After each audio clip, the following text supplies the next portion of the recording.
جی ناظرین، بریک کے بعد ایک بار پھر آپ کو خوش آمدید کہتے ہیں۔ ابھی تک جو غیر حتمی نتائج غیر سرکاری آ رہے ہیں اس کے مطابق بوسن صاحب کو 48,429 ووٹ ہیں اور 48,028 گیلانی صاحب کے صاحبزادے عبدالقادر گیلانی کے 401 ووٹوں کا ابھی صرف فرق ہے اور 187 پولنگ سٹیشنز کے یہ رزلٹ ہیں۔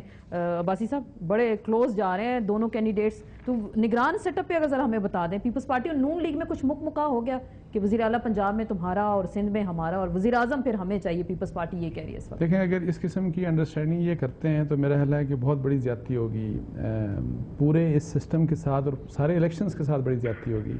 لیکن جس طرح قریشی صاحب کہہ رہے ہیں کہ دیکھیں، اگر ذرا سا بھی کوئی آبجیکشنیبل کینڈیڈیٹ آ گیا ایز پرائم منسٹر اور ایز چیف منسٹر تو لوگ ایسے ریزلٹس کو تسلیم نہیں کریں گے۔ تو اس کا حل کیا ہونا چاہیے؟ کوئی اے پی سی ہونی چاہیے اس پہ، کیونکہ دیگر سیاسی جماعتیں کہہ رہی ہیں ہم سے بھی نگران سیٹ اپ میں مشاورت میرا خیال ہے یہ جائز ڈیمانڈ ہے۔ کانسٹیٹیوشن تو یہی کہتا ہے کہ جی گورنمنٹ اپوزیشن اگر وہ اگری نہیں کرتے تو committee and then election commission of Pakistan.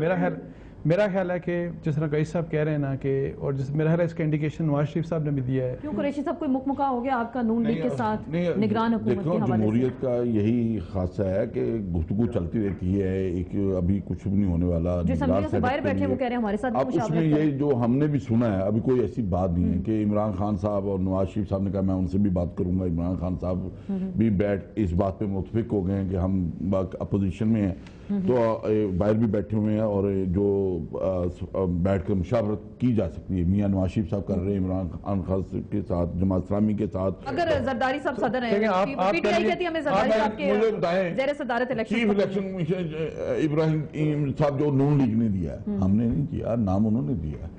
اگر وہ بیٹھے ہوں تو کسی کی ضرورت ہے کوئی مداخلت کرے؟ دیکھیں، اس میں آپ میڈیا کا پروپیگنڈا استعمال کر سکتے ہیں، میڈیا کو استعمال کر سکتے ہیں، پی ٹی وی کو استعمال کر سکتے ہیں، آپ یہی جو آپ کے وسائل ہیں وہ آپ استعمال کر سکتے ہیں، فیڈرل گورنمنٹ استعمال کر سکتے ہیں، کوئی نیا تو نہیں ویسے فیڈرل گورنمنٹ اور پروونشل گورنمنٹ سب استعمال کر سکتی ہیں۔ سو پرائم منسٹر کا انتہائی انڈیپینڈنٹ ہونا اور تمام سٹیک ہولڈرز کا، میں کہہ رہا ہوں صرف پارلیمنٹ کے اندر نہیں بلکہ جو باہر بھی پارٹیز ہیں ان تمام کا اس پرائم منسٹر کے اوپر اعتماد بہت ضروری ہے۔ اگر نہیں ہوتا اعتماد، شاہ محمود قریشی صاحب، اگر پیپلز پارٹی نون لیگ اپنا ہی بیٹھ کے طے کر لیتے ہیں جی چیف منسٹر ادھر ان کا اور وزیر اعظم ان کا، لیکن اگر الیکشن کمیشن آزاد اور فعال ہوگا، کیا اس سے پھر الیکشن آزاد، صاف، شفاف ہو سکتے ہیں اگر کیئر ٹیکر سیٹ اپ ان دونوں پارٹیز کے اپنے ہو جائیں؟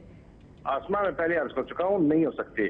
الیکشن کمیشن کو، ایک آزاد الیکشن کمیشن کو ایک نیوٹرل نگران سیٹ اپ کی ضرورت ہے۔ یہ تو وہی ہوگا کہ وہ فیصلہ دیں گے اور اگر نیچے جو کیئر ٹیکر سیٹ اپ ہے، نگران سیٹ اپ نیوٹرل نہیں ہوگا، ان کے فیصلے پر عمل درآمد نہیں ہوگا۔ آج سپریم کورٹ فیصلہ کرتی ہے، حکومت عمل درآمد نہیں کرتی، تو وہ افیکٹونیس کیسی ہوگی؟ وہ الیکشن کمیشن کو افیکٹو ہونے کے لیے ایک اس کو ایسی ایڈمنسٹریشن چاہیے جو بالکل نیوٹرل ہو، جو غیر جانبدار ہو۔ اور اگر یہ مکا کر کے اگر کوئی نگران سیٹ اپ کرتے ہیں، میں آپ کو آج کہہ رہا ہوں کہ تحریک انصاف اس کو قبول نہیں کرے گی، ہم اس کے خلاف احتجاج کریں گے اور وہ نتائج جو ہیں ان پر سوالیہ نشان بن جائے گا اور ملک میں جمہوریت کے لیے، مستحکم جمہوریت کے لیے وہ اچھا نہ ہوگا۔ ضرورت اس امر کی ہے کہ آج مشاورت کی جائے سب جماعتوں سے جو اسمبلی کے اندر ہیں، اسمبلی کے باہر ہیں۔ دیکھیے 18 کروڑ کے ملک میں یقیناً ہمارے پاس ایسے لوگ موجود ہیں جو غیر جانبدار بھی ہیں اور اہل بھی ہیں اور جن کی شہرت اچھی ہے۔ کیوں نہیں ہم ہمیشہ کے لیے ایک اچھی روایت قائم کر جاتے ہیں، جس طرح الیکشن کمیشن پر ایک اتفاق ہو گیا ہے تو نگران سطح پر اتفاق کر لیں۔ یہ جمہوریت کے لیے، جمہوری اداروں کے لیے بہت اچھا۔ قریشی صاحب اگر مجھے اتنا بتا دیں، قریشی صاحب اگر اتنا بتا دیں، زرداری صاحب تو چلیں صدر ہیں، اگر نگران سیٹ اپ سب کی مشاورت کے ساتھ آ جاتا ہے، زرداری صاحب کے زیر صدارت آپ کی جماعت کو، خصوصاً آپ کی جماعت کو الیکشنز قبول ہوں گے؟ دیکھیے زرداری صاحب کا ایک پرابلم تو یقیناً ہے اور یہ آپ کے ریٹ پٹیشن چل رہی ہے، ہائی کورٹ فیصلہ کر چکی ہے کہ وہ 2 عہدے نہیں رکھ سکتے، اس کے باوجود انہوں نے پارٹی کا عہدہ بھی رکھا ہوا ہے اور صدارت کا عہدہ بھی ہے۔ اب یہ بتائیے کہ ایک شخصیت جس نے نگران سیٹ اپ تشکیل دینا ہے اور اس کا ایک کانفلکٹ آف انٹرسٹ آ جاتا ہے، اس کی خواہش ہے کہ اس کی جماعت جس کی وہ سربراہی کر رہے ہیں وہ جیتے، لازمی بات ہے